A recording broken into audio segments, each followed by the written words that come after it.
A little bit of a midday market recap. What I want to be talking about today is Pfizer and BioNTech and some of their competitors. But we're going to be primarily focusing on Pfizer and BioNTech, and specifically, is their stock price still a good buy? I was getting that question a few times already, and it's a great question. I was asking it myself. Is this something I still want to be buying? So in a second, we're going to be going to the charts and be trying to be figuring out where could be a good entry and try to figure out some similar tickers that did similar moves that we can maybe use in our trading thesis. So I won't talk about too much of what we were trading today because it's kind of irrelevant. It wasn't really moving. The small caps weren't really moving too much. So I think the focus I want to do a little bit more is, what's going on in the overall market, because this is big news that came out yesterday. I'm sure you guys are aware of it. That 90% effective rate on their vaccine that came out. So let's go ahead and go to the charts now and then talk about those goodies. And like always, let me just actually turn this off. Oh, we're gonna get that new laptop soon. It's gonna change so much. I'm so excited. All right, so let's dive right into it.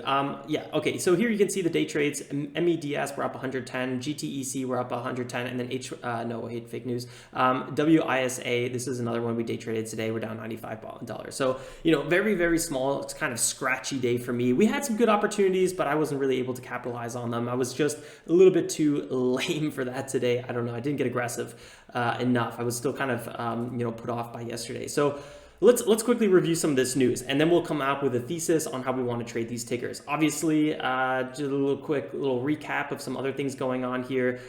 This is kind of interesting. I think that's worth talking about. Peru's legislator impeaches the nation's president. They're condemning his management over the coronavirus pandemic and alleging he had taken bribes years ago while serving as a regional governor. Okay, so that's kind of interesting news. You can see that this coronavirus management thing is taking a big effect, and it's a big talking point, not just in the USA. So I wanted to point that out a little bit. US cases here are still kind of going crazy, spiking all the time. Let's kind of see if this loads. Yeah, so we're well above 100,000 right now, and who knows how much higher it's going to go. And it's not just obviously the United States. It's the whole world's kind of going exponential right now. Not the whole world, but a lot of countries are. And even in Europe right now, Germany, France, they're all kind of spiking as well. You can see in Germany, we had that, first wave, and now we're having that very clear second wave, while coming back to the United States. It feels kind of a little bit more like it's still in the first, wave to the upside, although you could maybe identify 3 waves here as well. So, this is something that is getting worse and worse, but, the stock market had a giant rally when coronavirus, this vaccine news kind of came out. Quick little news here, Ben Carson, the Republican candidate, I think, what was that, 4 years ago? Is that 4 years ago? Wow, time flies. Tested positive for coronavirus. Ukraine's president becomes the latest world leader to test positive for coronavirus. So this is affecting everyone. Just kind of want to point that out. And what does a 90% effective rate mean? Well, let's put a comparison. So chickenpox vaccine has a 92% effective rate. Smallpox right here has a 95% effective rate, and then measles has a 97% effective rate. So this is pretty big news, and right now they're on their second trial, and they're going to be going into their third trial. So Pfizer and BioNTech, Pfizer is the big American company, you guys know. They're a little bit more in the distribution of drugs, and then BioNTech is a classic biotech, right? They're kind of working with the drugs, trying to figure out the vaccine. This is the German company. So this is kind of groundbreaking. Apparently it took 6 months to develop, which apparently is shattering some records. I would need to look back a bit more into that, but if you guys hear talking in the news of, this is like record breaking, they're referring to the 6 months of development time. This is also using the Messenger-RNA method. If you guys aren't totally aware of that, I found a little article that kind of summarizes this just a little bit. Both Pfizer vaccine and Moderna, Pfizer, they're kind of using that, saying Pfizer, but Pfizer is in partnership with BioNTech, so just, Pfizer, BioNTech, kind of the same party right here. Uses Messenger-RNA, Messenger-RNA technology, which uses genetic material to cause the body to create a protein from the virus. The immune system then recognizes the virus and learns to attack. This is a little bit different. Oh yeah, right here. Other vaccines in the late stages of development genetically... Wait, hold on. Stumbled over myself. Sorry about that, guys. Other vaccines in the late stages of development use genetically engineered viruses for similar purposes. So usually they infect you with a virus. Here they're infecting you with a protein that your body kind of learns from. Or similar purposes, or pieces of protein that are directly injected. And this is kind of interesting, no mRNA product has ever been approved by regulators. I thought that was really, really interesting. So if, Pfizer and BioNTech come out with this drug, this is going to be the first time a vaccine with messenger RNA kind of process is used. So that's a big news there. They've already tested 44,000 volunteered patients. That's pretty big stuff there. They said, it's possible in March and June to have possible treatments going mainstream, and then, it's a process of 2 shots that are 3 weeks apart. So what if I was looking for a trade on this one, I would be looking for, we'll talk about this in a little bit, but, right now the kind of next phase is this FDA emergency authorization.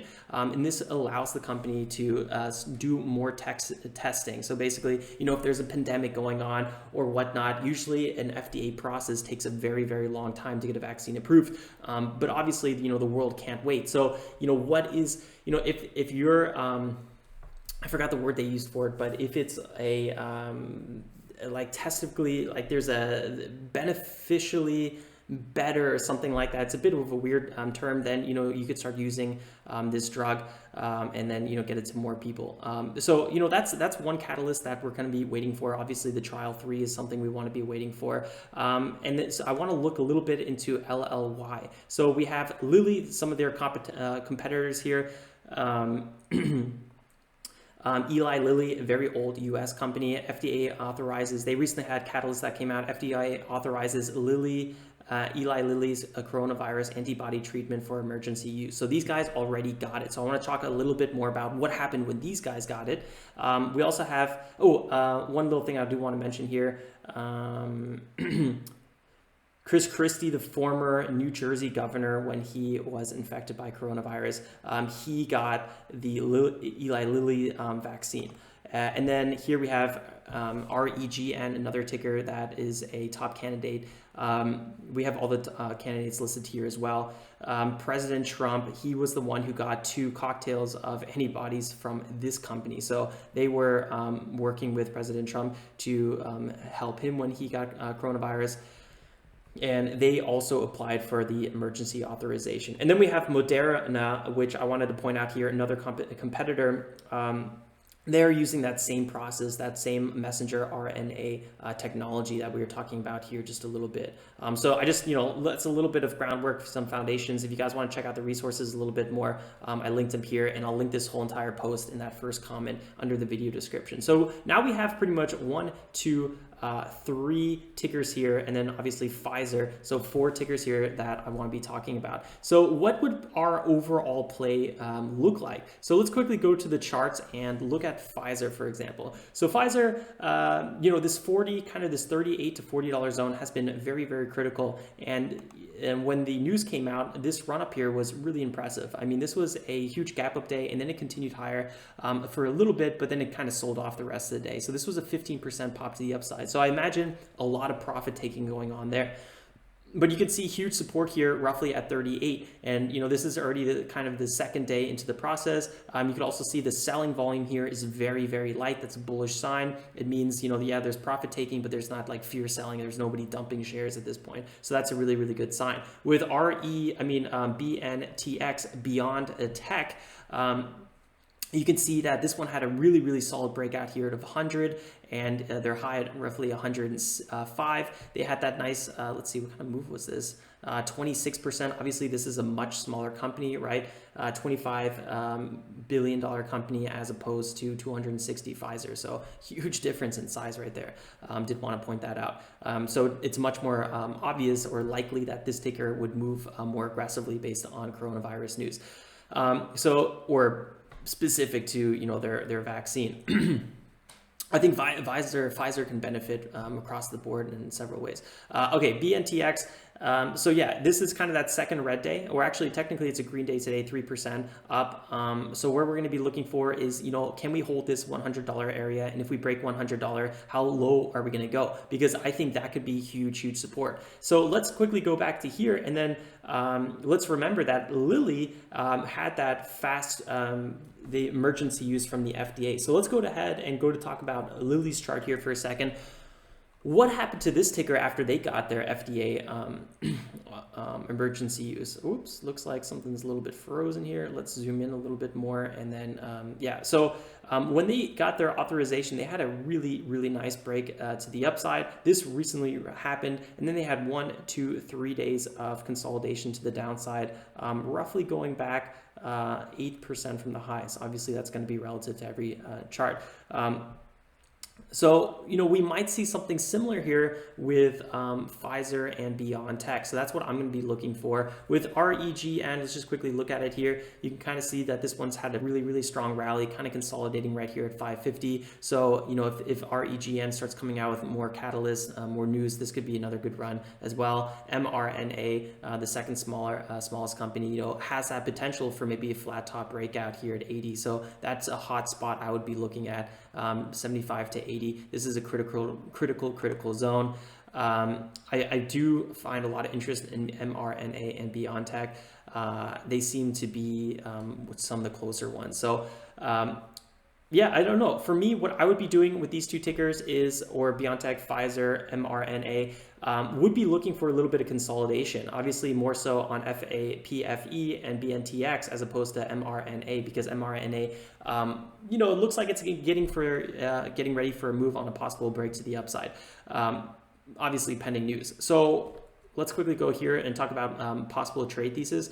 So big breakout and found support similar to LLY's breakout when it received the emergency authorization. Would like to buy near bigger support and sell into upcoming news of possible trial 3, so, you know, phase 3 trial or emergency authorization.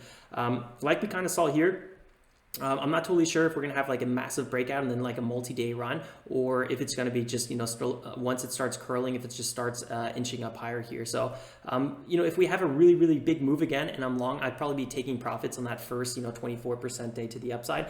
Otherwise, I'd probably look to hold in a multi-day, maybe multi-week run. Obviously, some risks here are the denial of the authorization. You don't really want to be holding through that. That's not going to be too fun. Or if there's, you know, a lot of positive news with LLY or REGN, that might affect some of the bullish sentiment around BioNTech. One option I was honestly considering at this point is just investing in all of these companies, because I feel like the upside on all of them outweighs the possible downside, and you're kind of, you know, diversifying a little bit there and not, you know, just putting all your eggs in one basket. Kind of an interesting way to play it as well. For now, I am not long any of these companies, but I think in the next few days, as we see support, I'm going to be looking for some long positions with BioNTech, mRNA, and Pfizer.